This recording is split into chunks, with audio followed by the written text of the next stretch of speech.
Hello बच्चों, periodic table के एक और लेक्चर में आप लोगों का स्वागत है। लास्ट टाइम पेपर ने तुम लोगों को मैंने मेटल नॉन मेटल ये सब चीज़ों के बारे में बताया। First transition series, second transition series, third transition series, ये सारी इन्फॉर्मेशन मैंने आप लोगों को करवाई थी। आज मैं आप लोगों को कुछ और इंपॉर्टेंट चीज़ें बताने वाला हूँ। ठीक है, वैलेंसी, वैलेंस इलेक्ट्रॉन, बेसिक चीज़ें हैं जो आप लोगों ने पहले पढ़ी है, लेकिन ये आगे एक बार वापस से आप लोगों को आना ज़रूरी है, इसलिए आप लोगों की बेसिक इन्फॉर्मेशन के लिए ये चीज़ें करवा देता हूँ मैं आप लोगों को। देखो, सबसे पहले अगर बात की जाए तो आप लोगों का आता है शील्डिंग इफेक्ट। इसे रब कर देते हैं, अभी ज़रूरत नहीं है मेरे ख्याल से।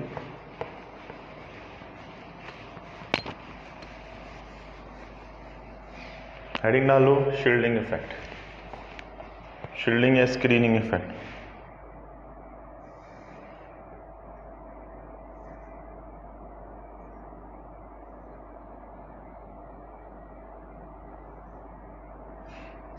हेडिंग डाल लो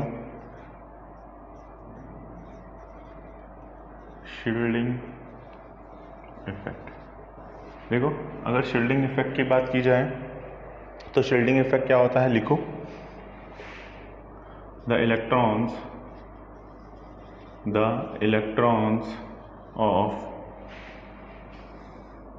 इलेक्ट्रॉन्स इन द, ये लिखना पड़ेगा बच्चों definition, valence shell structure, valence shell S electron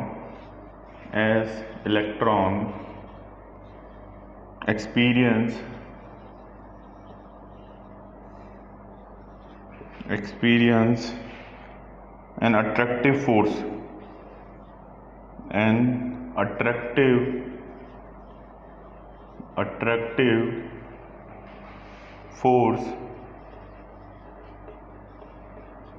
from the nucleus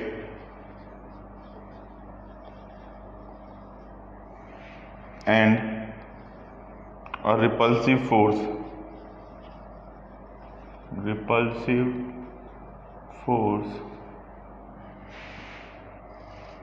from inner d orbital, electrons। Next point पहले लिख लो, फिर एक साथ समझा देंगे तुम लोगों को।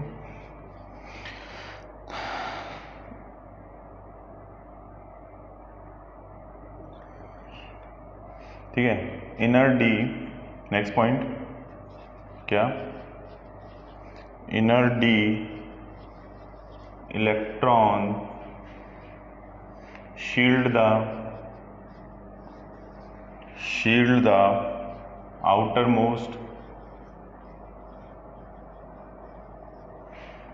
outermost s electron with the effect of nuclear force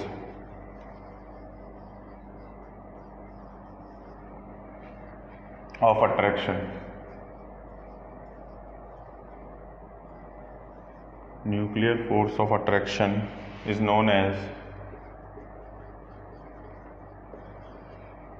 as shielding effect।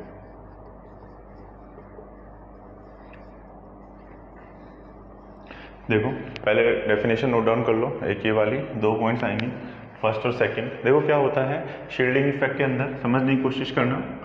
मैंने क्या बोला, इलेक्ट्रॉन्स, देखो 4s वाले इलेक्ट्रॉन्स, मैंने बोला कॉन्फ़िगरेशन जो होता है 3d10। ठीक है, सपोज जिंक का कॉन्फ़िगरेशन होता है 3d10 4s2, तो ये इलेक्ट्रॉन जो है 4s की बजाय अपने यहाँ पे आना चाहिए था। अंदर ऑलरेडी p के इलेक्ट्रॉन थे, 3s 3p और 3d, इनके इलेक्ट्रॉन थे। ऑलरेडी 8 इलेक्ट्रॉन्स थे, 1 2 3 4 5 6 7 8, और 10 और इलेक्ट्रॉन आ गए, किसके, डी के। 1 2 3 4 5 6 7 8 9 और 10, ये 10 इलेक्ट्रॉन आ गए। इन्होंने क्या किया, अब देखो ये इसको अट्रैक्ट करने का काम कर रहा है, लेकिन बीच में एक्सेप्शनली क्या हो गए, डी ऑर्बिटल आ गया।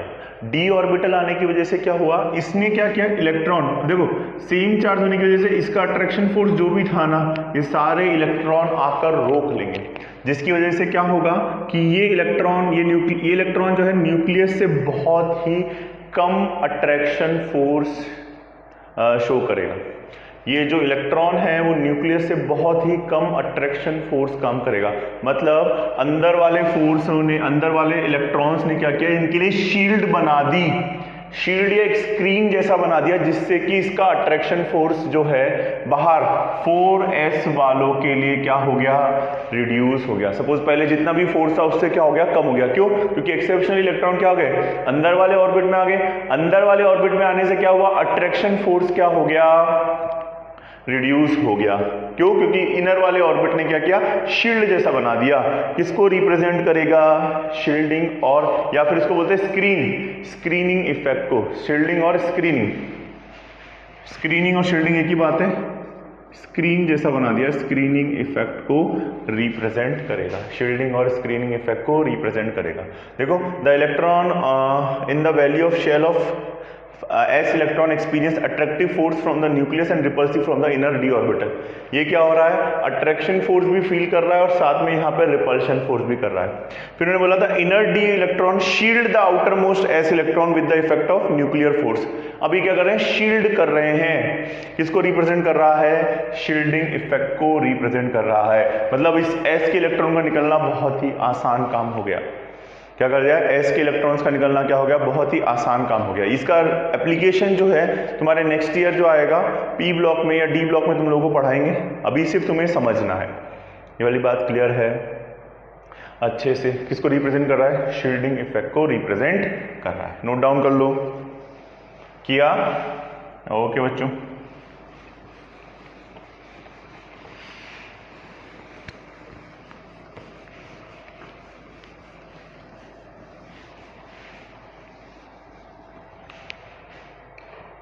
फिर बात की जाती है तुम लोगों के नेक्स्ट इफेक्ट की। ये होता है पेनिट्रेटिंग इफेक्ट। सिर्फ छोटा सा है, बुक में नहीं दे रखा लेकिन इंपॉर्टेंट है, थोड़ा बहुत पता होना चाहिए। Penetrating effect of subshells. Penetrating effect of subshells, इसमें लिखो the tendency of a subshell to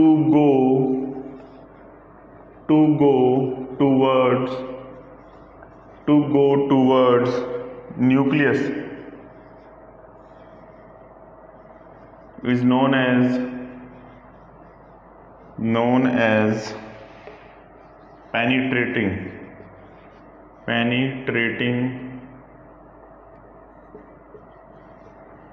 effect of subshell। Penetrating effect of subshell, ये वाली बात क्लियर है। पेनिट्रेटिंग इफेक्ट ऑफ सबशेल, ये कैसे, S, P, D और F। क्या बोला जाता है कि S जो रहता है वो न्यूक्लियस के, देखो सोमरफील्ड ने क्या बोला था कि इलेक्ट्रॉन सर्कुलर पाथ में न घूम के इलेप्टिकल पाथ में घूमता है, अंडाकार शेप में घूमता है। तो अपन मानते हैं कि S सबशेल जो है वो न्यूक्लियस के सबसे ज्यादा पास रहता है। The tendency of subshell to go towards the nucleus, subshell S subshell या ब्लॉक का न्यूक्लियस की तरफ होने की जो टेंडेंसी है, यानी S, ये ऑब्जर्वेशन में से कि S सबसे पास वाले सबशेल को क्या बोला गया, S, उसके बाद P, उसके बाद D, उसके बाद F। मतलब इससे इलेक्ट्रॉन निकालना सबसे मुश्किल काम है और इससे इलेक्ट्रॉन निकालना सबसे आसान काम है। समझ में आ गया, क्लियर है? नोट कर लो, पेनिट्रेटिंग इफेक्ट ऑफ सबशेल्स, ये इंपॉर्टेंट है। ये सारे पॉइंट्स जो है इंपॉर्टेंट है। फिर रब कर दे। अब बेसिक टर्म्स हैं, वैलेंसी क्या होती है, वैलेंस इलेक्ट्रॉन क्या होते हैं, ये तुम लोगों ने लोअर स्टैंडर्ड में पढ़ा है फिर भी। और ऑक्सीडेशन स्टेट, बहुत माइनर डिफरेंस बताऊंगा मैं। अगर बात की जाए वैलेंसी की,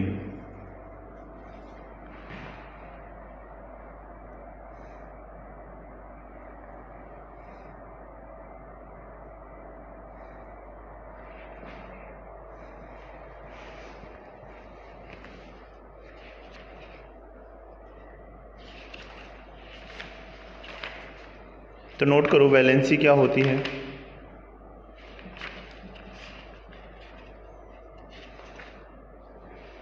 हाँ, वैलेंसी और वैलेंस इलेक्ट्रॉन, देखो ये बात समझना, वैलेंस इलेक्ट्रॉन क्या होते हैं। सबसे पहले वैलेंस इलेक्ट्रॉन समझ लो। वैलेंस इलेक्ट्रॉन, वैलेंस इलेक्ट्रॉन की अगर बात की जाए, द इलेक्ट्रॉन प्रेजेंट इन, लिख लो, द इलेक्ट्रॉन प्रेजेंट इन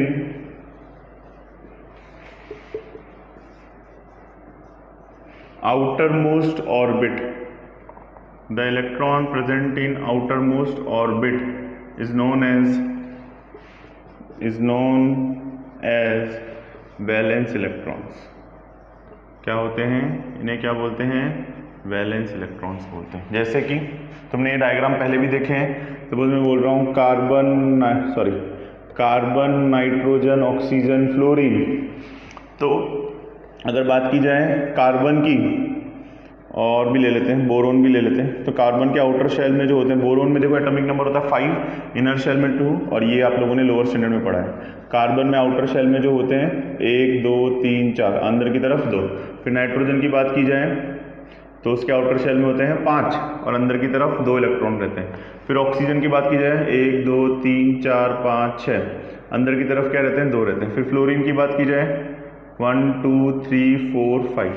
तो वैलेंस इलेक्ट्रॉन इसमें 2 है, सॉरी इसमें 2 है, फिर इसमें 3 है, इसमें 4, सॉरी 2 6, सॉरी हाँ, इसमें 3 है, इसमें 4 है, इसमें 5 है, इसमें 6 है, ठीक है। और इसमें क्या है, 7 इलेक्ट्रॉन है। वैलेंस इलेक्ट्रॉन की आउटर शेल में जो इलेक्ट्रॉन अवेलेबल हैं उन्हें बोलते हैं वैलेंस इलेक्ट्रॉन। अब देखो इन्हें अपना ऑक्टेट कंप्लीट करने के लिए क्या कितने इलेक्ट्रॉन की जरूरत है, उसे 1 इलेक्ट्रॉन की जरूरत है। तो उसके पास 2 ऑप्शन है, 7 इलेक्ट्रॉन डोनेट कर दिया, 1 गेन कर ले, दोनों में इक्वल एनर्जी लगती है, तो वो क्या करेगा, 1 इलेक्ट्रॉन क्या करेगा, गेन कर देगा। वैलेंस इलेक्ट्रॉन आउटर शेल के इलेक्ट्रॉन, खत्म कहानी। Valency is a combining capacity of atom, valency EN, valency is combining capacity of an atom, क्या कहलाती है, वैलेंसी। इसकी कंबाइनिंग कैपेसिटी 1, इसकी कंबाइनिंग कैपेसिटी 2 चाहिए, 2 ले लेगा, इसमें 3 ले लेगा, इसमें 4 ले भी सकता है और 4 डोनेट भी कर सकता है।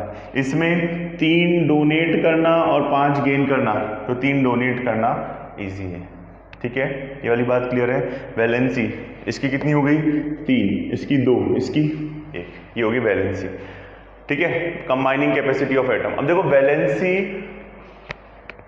और एक छोटा डिफरेंस होता है ऑक्सीडेशन स्टेट, एक वर्ड आता है। अब मैं बोल रहा हूं कि कार्बन ने 2 पॉसिबिलिटी हुई, 4 डोनेट किया। अब कार्बन की बात करें, वैलेंसी उसकी होती है 4, लेकिन जब वो डोनेट कर रहा है तो उस पर कौन सा साइन आएगा, +4, और जब वो गेन कर रहा है तो -4। इसे बोलते हैं ऑक्सीडेशन स्टेट।